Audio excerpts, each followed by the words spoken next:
listening to Wake Up Hollywood with Nikhil Korula and Eddie Pence, right here on LA Talk Radio.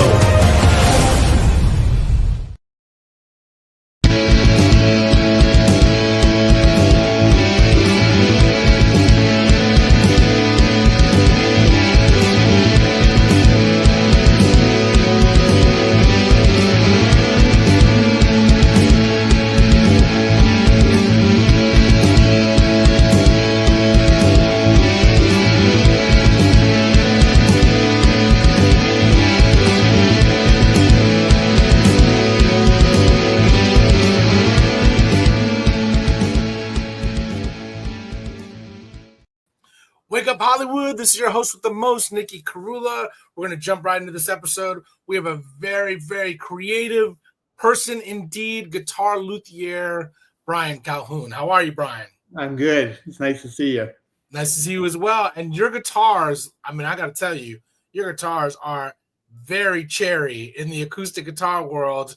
I want to know first, how did you come up with the name Rockbridge Guitars, and how did you fall into this world of making guitars? Yeah, well, I grew up in Rockbridge County, Virginia, so that was an easy name to come up with. But yeah, I just grew up in a super musical world. Started taking guitar lessons early on. Was obsessed with guitar, from like middle school, in different bands, different kinds of music. But I had a guitar teacher, this super eccentric guy named Steve Hoke in Lexington, and he was a great teacher, a great musician, but he built instruments as a hobby, and he would build. I don't know if he ever actually built a guitar, but he'd build these like strange things. Like he built a hurdy-gurdy, and wow. Yeah, and he built. He did build a guitar because he had a 3-necked instrument and a 4-necked instrument. He called it the Trimeister and the Quadmeister. A guitar, a mandolin on top. There's like a fiddle on a swivel, and then a banjo on the bottom. And he'd play all these things. And I was in high school at this point, and I just thought it was so neat that he would make these instruments. And after every lesson, I'd be like, "Show me what you're making." He had a tiny little workshop, and he'd be making these things one at a time. And did he show you how to do the intonation for all these instruments? Because doing those instruments all on one guitar, on one instrument, would be that alone would drive me crazy. You know what I mean? Yeah. He didn't really show me how he was doing it at that time. It was just more of this. I was looking at it. I couldn't believe that somebody could actually make something like that. And then when I was a senior in high school, I needed to take an independent study, and I decided I was going to build a mandolin. And I just got a book, like how to build a mandolin, and sort of started through that. And then Lexington, or Rockbridge County, where I grew up, there's a couple instrument makers, and there was a mandolin builder there named John Schofield. And again, he built mandolins. It wasn't a full-time gig, but he built like 100 mandolins. And I got a very informal apprenticeship with him, where I'd go like old school, sweep floors, sand on his stuff. And then at the end of the day, this is just on weekends, he'd like show me a little thing on my mandolin. And that first mandolin took me like a year to build. And it was, pretty crappy. Did you do the supplies and stuff, or did you kind of like go and pick out the woods that you wanted for, the instrument? It was, that was just piecing stuff together from like scraps from, his shed kind of thing, no nice woods. And then there was this other guy there that built violins, and I started working with him. So I was building mandolins and violins, for a long time there. And then I got into the inlay work, the artwork on the guitar, and I started doing inlay for a banjo company as one of my first jobs, right out of high school. But I didn't play any of those instruments. And so, I'd finish, I think I built 12 mandolins, and I'd finish one, and I knew a few chords, but I'd have other people try them out. And then it just didn't make sense, where I spent all my other time playing guitar. This was still a hobby. I wasn't trying to do it for a living yet, but then this other guy, Randall Ray, who was older than me, I used to go out to his place and play music when I was in high school. We played bluegrass music. That's awesome. He was building guitars, and I started talking to him. He's been like one guitar a year, but they were like super nice. Wow. And one day we just sort of talked about collaborating on a guitar. And that first guitar, I just loved it because it was something I built, but then I could play it. I could actually, and I got hooked. So we started building guitars together, and I had this nice vintage acoustic guitar that my parents had given me for a high school graduation present. And then I realized I was like playing this guitar Randall and I had built more. I just like playing it more. And I just thought, man, other people will like these things too.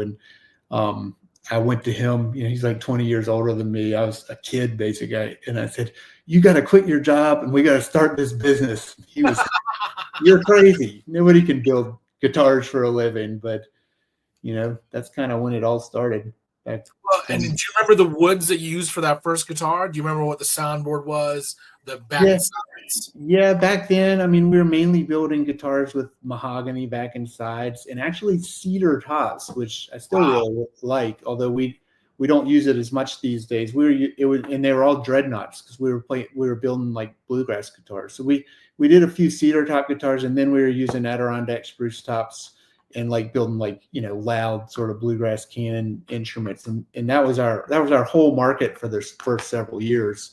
And I'd go around to bluegrass festivals, and I was in like different bands and stuff, and just, I mean, again, I was a kid, so I'd go up to these great players. A bluegrass festival, it's not like going to Lollapalooza. I mean, backstage it's just a little ribbon. You can walk back there. One year in Barstow, and I went to it. It's awesome though, because everybody sits in lawn chairs and you listen to nonstop bluegrass like all day, and it's like sitting at a giant campfire. It's the best. I think it's one of the best musical experiences you can have. Yeah, it's so great. And all those musicians were usually like playing, jamming with each other. It's a big jam music. It's not like everybody knows the songs and they sit down and they play together. But anyway, I'd go find these guitar players and say, hey, check out this guitar my friend and I made, and they'd play it, and sometimes they'd be like, let me take it back where I can hear this thing. And we ended up getting a handful of really good, like, at least in that circle, well-known bluegrass guitar players. Who were some of those names? Because I love that whole scene. Well, like one of the very first guys was a guy named Larry Keel, who's from the area. And I mean, he's just a beast of a guitar player. I mean, this is, way before bluegrass like hit mainstream, like Billy Strings kind of stuff. Yeah, exactly. But he was just killer. And then there's this thing called the National Flat Picking Championship, where all these guys would go play. And I got a lot of like those contest winners. And then guitar players like in bands, like the guitar player in the Dixie Chicks and Ricky Skaggs, and a lot of just really, really incredible musicians. Even the worst bluegrass player can shred more than any other genre of music. It's the craziest thing. I mean, you'll see people sitting on their doorsteps or like, in just like a little park or whatever, and they are shredding like you have never imagined somebody that could play. And then you're like, oh, do you do this for a living? They're like, no, I'm a farmer. I'm this and that. And it's just like, it's crazy. It's the most insane art form because you have to be so good. And I really would put the worst bluegrass player up against any musician, and I know that they'll outshred them. It is the kind of thing, if somebody has not heard bluegrass before, and then you hear a bluegrass guitar player, you're like, how in the world do they do that? Right. But as a not very good bluegrass guitar player, I was a lot better when I was 16. I started to feel like, man, every song sounds the same, but these days there's so many people out there that are just incredible, and it's cool to see it like become mainstream. Where back then, I mean, I went to Berkeley Music School for a semester, and when I was up there and I'd tell people I played bluegrass, everybody asked, "Is that the name of a band?" Like nobody had even heard of it. Really? Yeah. That's crazy. And you know what? The cool thing about bluegrass music, as a genre, it's really kind of it's a lot like blues in the sense that like you learn licks from people, and Mm-hmm. what you hear is what you end up start playing, and like you start gravitating towards what somebody's influenced by as far as a style or a sound in the licks, you know what I mean? And it's like you hear it sometimes, it's like in the moment, it's like Yeah, I mean most of it is, and that's what was so great about that style of music to me. Is people will sort of know, like there's a lot of standards that people right, know, right, but then even if you don't know the standards, like the songs are pretty simple. You can pick them up by ear, right? There's like a sort of a standard structure to the way that it works. And so what happens, I mean, the concerts are great and all, but the beautiful part of it is like literally the front porch stuff, the living room stuff, where you get people who have never played together, and then they know, a handful of songs in common, and it's improvisation. You start with a melody and you're playing it, but then you like improvise off that melody. I mean, Billy Strings does it as well as anybody, and Molly Tuttle. Oh my gosh, there's people out there that are incredible today, that are doing it.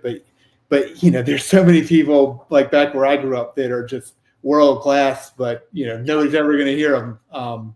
Which is a shame because it's like such a great genre of music and art form, and the skill set. Like these players, they have to be able to play, and it's like you're talking about these licks, and let's be honest, these guitar licks are faster and executed better than even metal guitar, any of those kind of like fancier, kind of bigger guitar riffs, but because it's on an acoustic guitar and it's done at a level and precision that is faster than what a lot of players can do on an electric guitar. So I have way more respect for a bluegrass player for that alone, because it's like I hear all these players, I'm like, man, all these guys can play and they jam. They really jam. And then it's also the other thing too is like sometimes they don't know like, form of like they're not thinking in that capacity. They're just thinking about what they're hearing, and they're just like throwing it back. I watched this interview of Billy Strings saying, yeah, I wanted to kind of like learn song form and chord structure. And I'm like, when you hear him play, you think that there are no holes in, his music knowledge because of what he can play. But the great thing about that is it's all about what they're listening to and how they're listening to each other. And you have to listen because you're in this small group, all acoustic instruments most of the time, very lightly amplified, if any amplification at all. And the real true ones are not amplified, and it's just they're sitting on a porch, or they're just semicircle, and they're just having a discussion with their instruments. You know what I mean? Yeah. So it must have been a great honor to see these great players playing your instruments and giving you feedback on it. It was really great, and we got a lot of feedback, and when you're building for bluegrass guys, you're building guitars with what you call headroom, which means like there's different ways that a guitar, when people will say I want a loud guitar, there's kind of like different ways to look at that. Some guitars you play softly and you hear it. Headroom is like when you drive it. Every good guitar player knows that there are a lot of guitars out there that might sound good when you play them soft, but when you play hard, it's like it stops. It doesn't have any more to give. And when you're building for bluegrass, since a lot of the music is not amplified, you're playing with much louder instruments. I mean, banjos and fiddles and mandolins are all way louder than guitars. Right. So when you go to play that lead, like you need to be able to dig in and build a guitar with headroom. And so that's kind of where we got going, was building bluegrass guitars for all those first years. But did you adjust that with the action? A lot of people do that with the action just to give it more resonance, so the string can reverberate a little bit. How did you make adjustments? Most wood? I mean, we had like a standard action we built to. I mean, since the guitars that we were building, we were really lucky, and even early on, they were custom built. So we're building them for individual musicians. So each one, you're kind of talking to the artist. Some people like really high action in that genre, but other people like more normal or lowish action. But yeah, it was that was fun. We don't build as many bluegrass guitars these days. We've kind of switched clientele, I guess, to just guitar players in general, which was which was partly a conscious decision back. So, and I think those early years with the bluegrass, like, let us really become, like, find our own thing, because like Martin guitars are extremely traditional in bluegrass music. And so early on, what we kept getting is we'd have people say, "Hey, I love your instruments, but can you make, a copy of like this old Martin?" And it was very tempting to try and, make a reproduction of something, because we were, starting a new business and didn't really have a foothold in it yet. But I'm really glad we basically early on said, no, we can't, this is what we're making. We can build you this. And I think when you're starting something, like instrument building, you have to be your own thing. And it's subtle, it's such a subtle difference. But when you're making something that's subjective, because I'm not going to say our guitar is, hands down better than this guitar, because to somebody else, this guitar might be what they want. But I think by sticking to our guns and saying we're not making replicas, we found our own way to build these things, which is sort of, it's got elements of all the great instruments, vintage instruments, and then a couple little things we've done, and then so much individual attention on each instrument. But by just sort of having our formula and sticking to it, at least we had something different enough that we gave musicians the opportunity to like our instrument, most. Let's make a footnote. One thing that has to be kind of acknowledged is, with Martin and Taylor guitars, they are throwing out guitars like left and right. When you go to a real luthier that puts the attention to detail, I mean, it's a lot of the luthiers I know, it's like 5 to 10 guitars a month, and that's on the high end. How many guitars would you say you do a month collectively with the two of you? Well, there's 4 of us now, and it's been two of my other great friends joined on, like 15 years ago, and have been with us, and we love it. We're not trying to grow. It's just the 4 of us, right? And we're doing 6 guitars a month, and they're staggered. So we start 6 guitars a month, and we finish 6 other guitars a month. That's awesome. Yeah, and this way is great. And we don't have plans. We're not trying to grow. This is it. And it keeps us busy, but we've all got other things we dabble in on the side. We like the flexibility it gives us. But yeah, exactly. I mean, if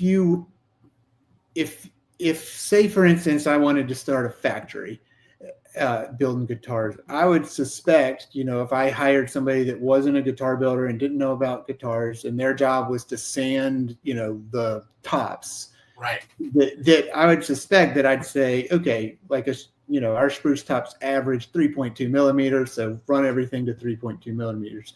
The advantage of like a small shop, and there's some big companies that are still churning out incredible instruments, so they've figured out their own ways to do it. But the advantage of a small shop is you can have somebody like run 2 pieces of wood through a sander, and they might have come from the same tree.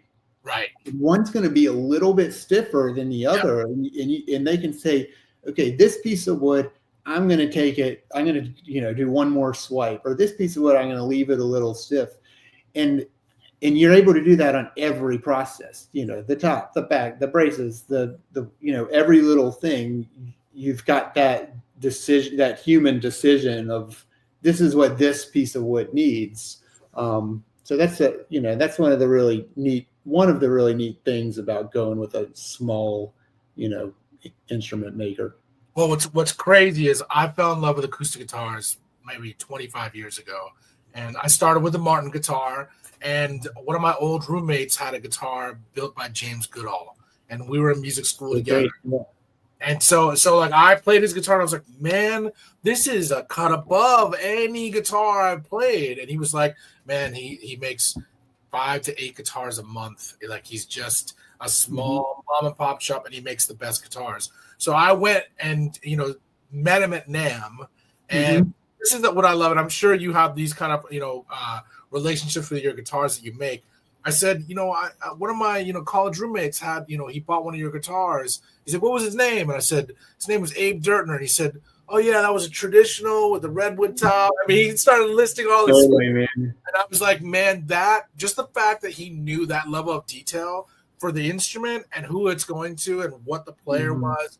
I mean, it just like I was like, this is where it's at when it comes to acoustic guitars. I find guitar luthiers like you guys are like wizards. You guys are musical wizards. It's the truth, because if you know acoustic guitars, just the fact that it's built from a tree and it's woods and it's all these different woods put together that sound and resonate well together. It is like a beautiful art.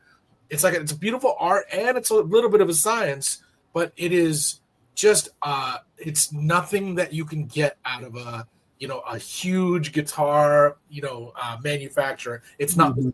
There's a level of precision, detail, handwork. And I talked to him for about 5 years about the guitar I wanted him to make me.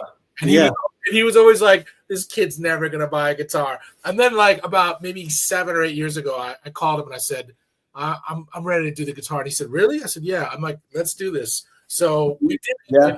He actually, you'll appreciate this a lot. I asked for a redwood top. I wanted rosewood, Indian rosewood, back and sides. And I said, man, I'd like you to get the most cherry piece of redwood that you can find. And he's like, okay, cool. And so when he sent me pictures of the guitar as it was, being made, he said, we put Sinker redwood. And I didn't know what Sinker redwood was. And he was explaining the whole thing. I said, this is why you go to Guitar Luthier. So one of my questions is, how do you choose the woods that you're able to use? And do you go and look and know, like, okay, we're going to get these woods, especially because there's so many woods that are now so scarce, Brazilian rosewood, Indian rosewood coming that, like, do you have like guitars that you have in mind when you see them? How do you go about getting the woods? Yeah, I mean, that's another benefit of being small. I can't even imagine having to source woods for, thousands of guitars everywhere. I mean, that becomes a whole thing that I don't really know about. And we're pretty lucky in that, we've made good relationships with guys that find wood for a living. And when we're only building that few instruments, we're able to really look through it and be picky about the woods that we use. Yeah. And also, we've been around long enough and people have heard about us.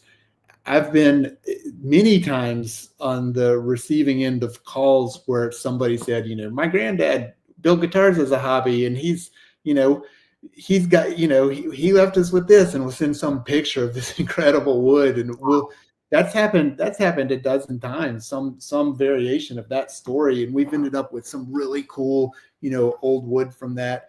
And so it's just, maintaining relationships with the guys that we buy wood. I mean, I trust them now. So if I call and say, hey, I need, 10 Adirondack spruce tops, he knows what we're looking for. It becomes significantly easier. And we've got that with a handful of guys that look for wood. So it's that combined with those lucky sort of breaks of finding, neat things. And then we have our main woods that we go with. And early on, I guess we went through the let's have and I need to update the website, 1,000 different woods we can build guitars with, because you can, and you can probably make good sounding guitars with 1,000 different woods. But we've pinned it down. I mean, we got really like half a dozen of our favorite woods, and then there's stuff outside of that we'll use. And what are the combinations? I know mahogany, spruce, cedar, rosewood, or is it a combination of a lot of them? Just kind of go through like what combinations you love, and then we'll kind of show off your guitars, because that's the cherry part of this interview for me too. Yeah, I mean, there's for the back and sides, there's the two big camps, which is mahoganies and then rosewoods, and we use mainly Honduran mahogany in the mahogany camp, and then rosewoods. There's like so many different. Obviously, rosewood. I'm getting an echo here. Can you hear that? You're good now. Okay. You all right? Still there? Yeah. You're good on our end. So I don't know if it's maybe an internet, hiccup or something. But yeah, you're good from my end. I can't hear anything. I'll ask Sam. Sam, you hear? Oh, Sam says he hears your echo. That's weird. All right. You want to try and log off and log back on and see if that helps? Your mic is off. Okay. It's still there? Yeah, let me. I can't talk. Yeah, that's all right. No, you know what? Log off and then log back on and see if that helps.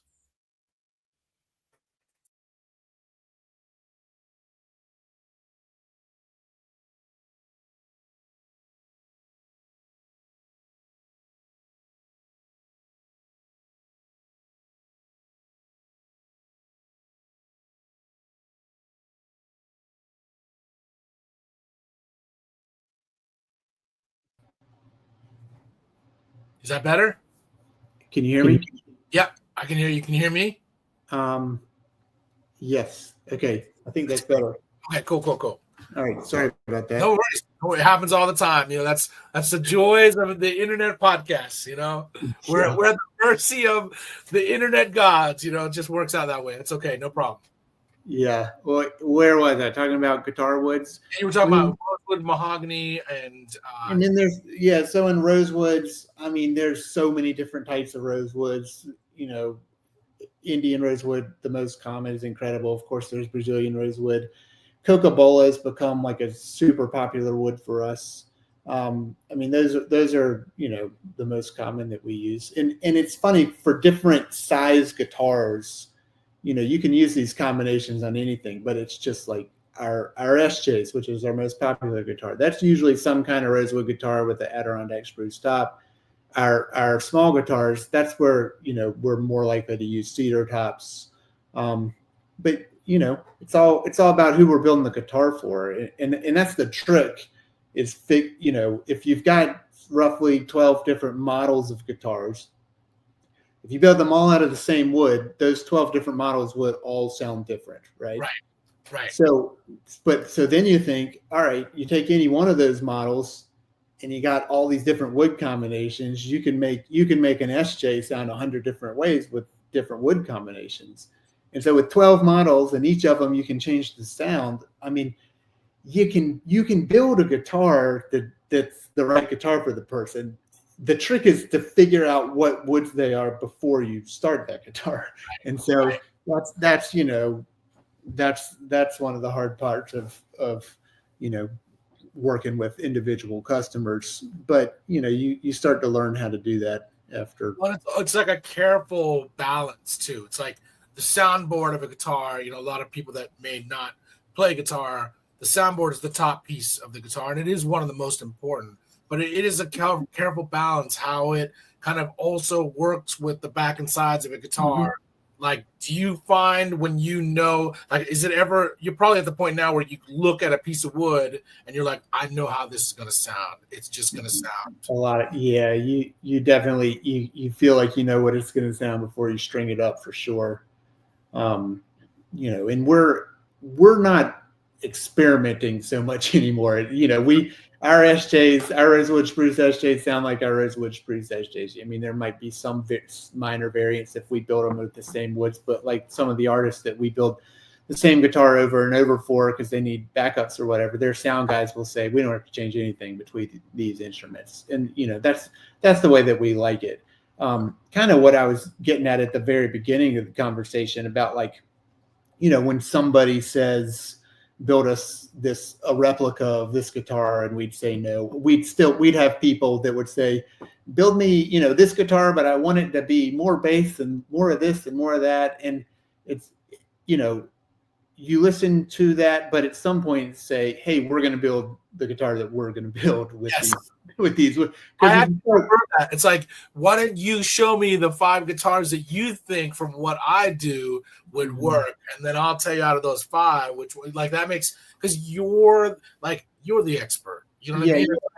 You can't taste tone, because one person's going to like this and one person's going to like that. And also, even after all these years, there's like guitars that I would describe as, warm, where somebody else will come and say, that's bright, right? And they're hearing the exact same thing I am. They're just describing it differently.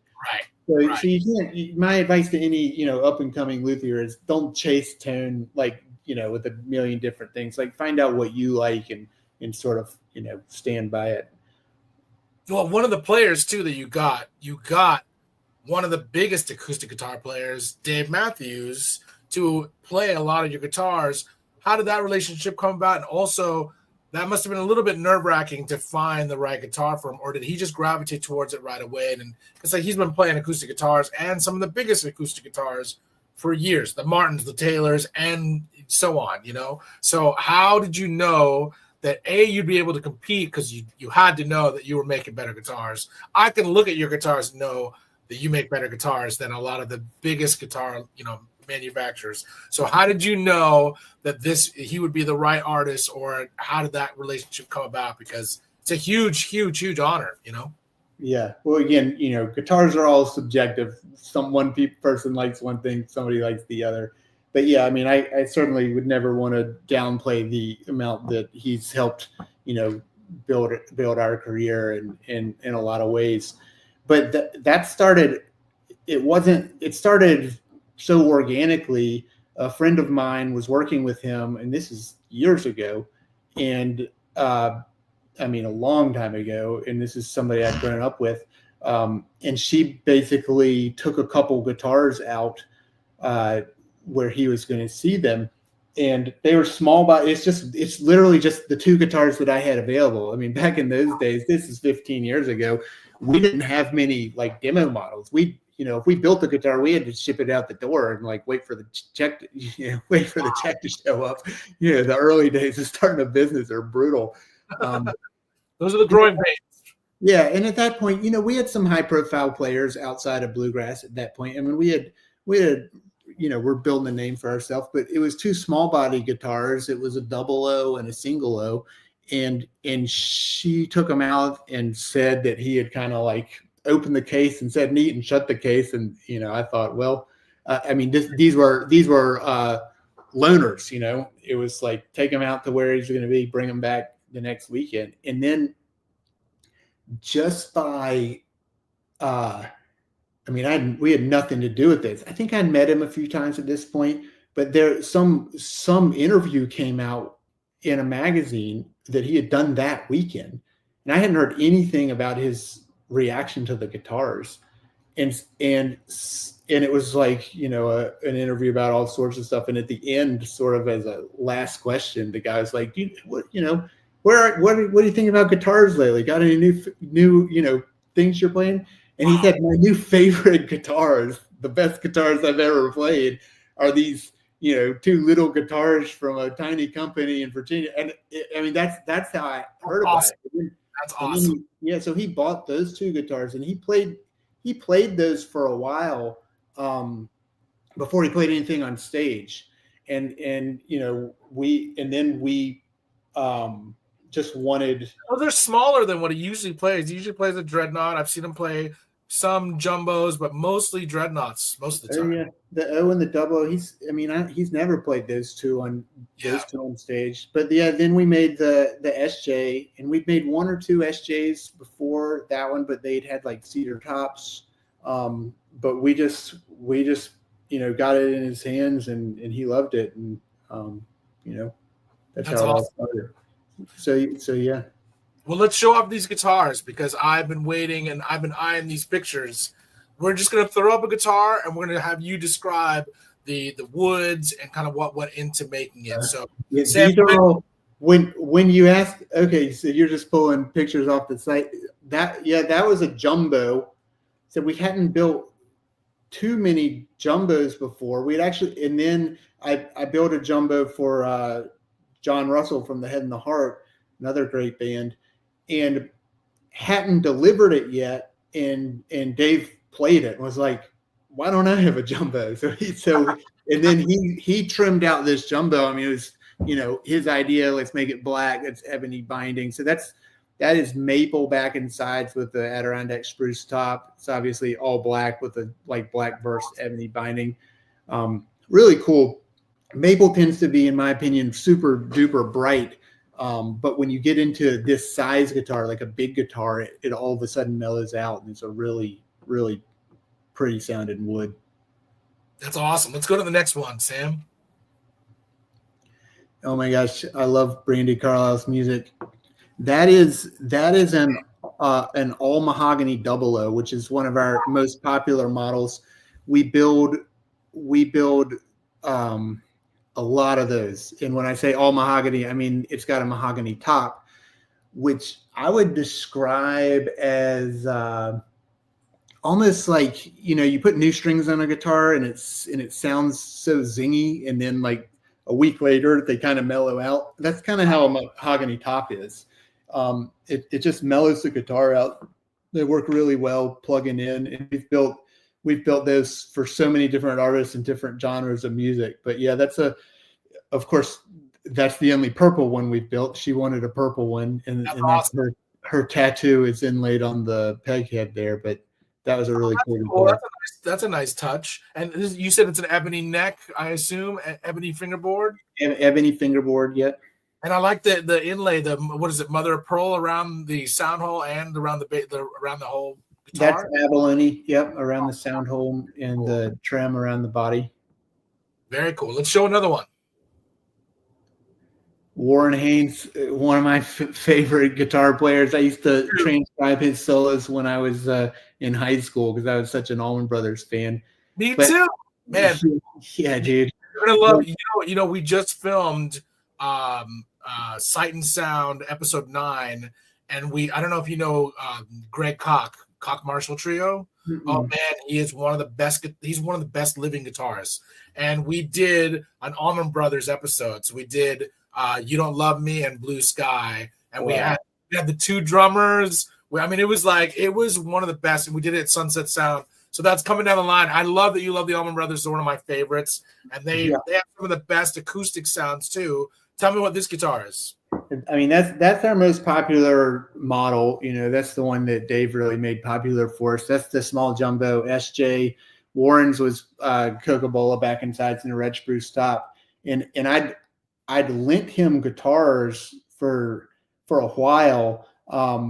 It's in the early days. That's what I used to do. You lend an artist a guitar, and then you don't have to like make a sale. I mean, I hate being a salesman. So it's, hey, if you like it, you can buy it, and if you don't, you can give it back to us. It takes the pressure off, because then they can look at the guitar and play it when you're not standing in front of them. And that's how it worked with a lot of our bigger clients. That's but cool.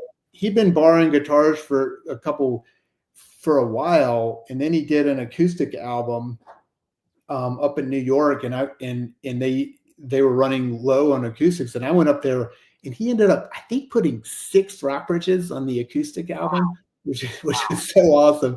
So he bought 2 of those, and then he had us build that SJ.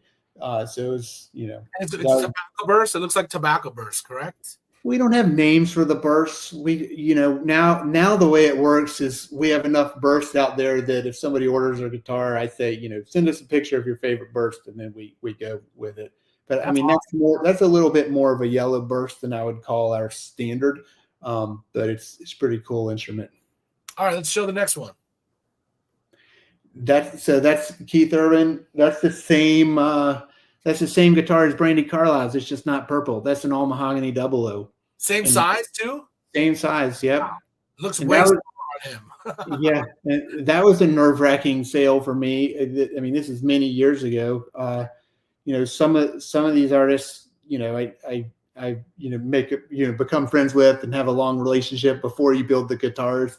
But like in this case, I got connected to him through his guitar tech, and it was like a one-day deal. I just showed up. He was at Bridgestone Arena rehearsing for a show, and so it was full volume. And I mean, I wasn't expecting this at all. It was full volume, and I had this demo guitar that was, available for sale. We build demo guitars. A lot of these artists, if they're interested in a new instrument, they can't wait 1.5 years. So got to have a couple things there. And he got off sound check. I mean, I met him, and 1 second later he was strumming it, and he really liked it. But he was like, "Let's plug it in." And I've learned my lesson since then. I didn't have a pickup in it. He was like, "Doesn't have a pickup. Well, I can't use this." And I said, "Okay, I'll bring it back tomorrow with the pickup in it." So I got a pickup. Did you put it in? Did you put an LR bags or something? It was a Fishman Matrix, and his came back the next day, and he literally did like an A/B test with the guitar he'd been playing, full volume, and he had a chord that was like 100 feet long. So he came out, stood in the middle of the arena. So it was just him and me and like the guitar tech out by the sound booth, and he would play one of them full volume and then plug it into the other. And this is a long time ago. That's wild. I was just sitting there like, but teeth chattering. But then he loved it, and he bought that one, and then he bought and then we ended up building him two more, one exactly like it, and then a 12-string version. Wow. Same model, same size. The one was a 00 all mahogany, and then the 12-string was a 000 all mahogany, same woods. Yeah. Let's show one more picture. Let's show one more picture. Tell me about this one. Jason Mraz. That was that's a slope shoulder, and that was with rosewood, I believe Indian rosewood and red spruce. And yeah, that's a really cool model. I mean, it's roughly shaped on like a J35, roughly based on that. We love those. We don't build enough of them, but whenever somebody orders one of those, we're super happy with it. And what a beautiful guitar. My bass player actually plays with Jason, but I love that. What kind of burst is that? It's a cherry burst? I mean, I know you don't call it that, but it's that I call it, that's like a Calhoun burst. That's back when I sprayed sunburst. I haven't sprayed one in 10 or 15 years now. Adam, who sprays them, is way better at it than I ever was. But mine were always so small and tight like that. That was a long time ago. But yeah, I mean, he's an incredible musician and songwriter, and such a nice guy too. Well, I you know what? I wanna just go through. I'm gonna have to visit your factory and just go through your guitars and just check them all out sometime. You should start doing tours, man, because I know a lot of people will want to check these out. Where can people find you and Rockbridge Guitars, like either online, or where's the easiest place for somebody to purchase one of these guitars? I mean, they got to get in touch with us. So, and it's the website, and I still talk to every customer. That's awesome. It's just a really cool thing. So, I mean, I get a lot of emails, a lot of people asking that never go anywhere, but, like you said at the very beginning with James Goodall, I mean, even this year, I've sold several guitars, like got deposited on guitars, where they inquired like over a decade ago, Wow. And then they think about it and come back in. Well, I'm going to tell you, and you're going to have it on record, I'm going to buy one of your guitars. All right, man. It won't take as long as my conversation with James Goodall, but I'm going to tell you, your guitars are works of magic. They're works of art, and I want to bring you back on the show in about 9-10 months, because you're going to have more guitars, and we're going to talk more stories about making guitars. But where can people find you if they want to find you online, on Instagram or your Rockbridge Guitar website? Yeah, just at Rockbridge Guitar, and just rockbridgeguitar.com. Shoot me a message. We'll build you one. There you go. You heard it from the man himself. On behalf of Brian Calhoun, myself, and Sam, we'll see you guys next week. Thanks for tuning in. Check out Rockbridge Guitars. They are one of the best guitars on the planet. I mean it. And I will own one soon, Brian. You have it on tape, all right? All right, man. I really appreciate it. Thanks so much for being a guest on Wake Up Hollywood. Peace, love, and hair grease. We'll see you guys next week. Cheers and party on.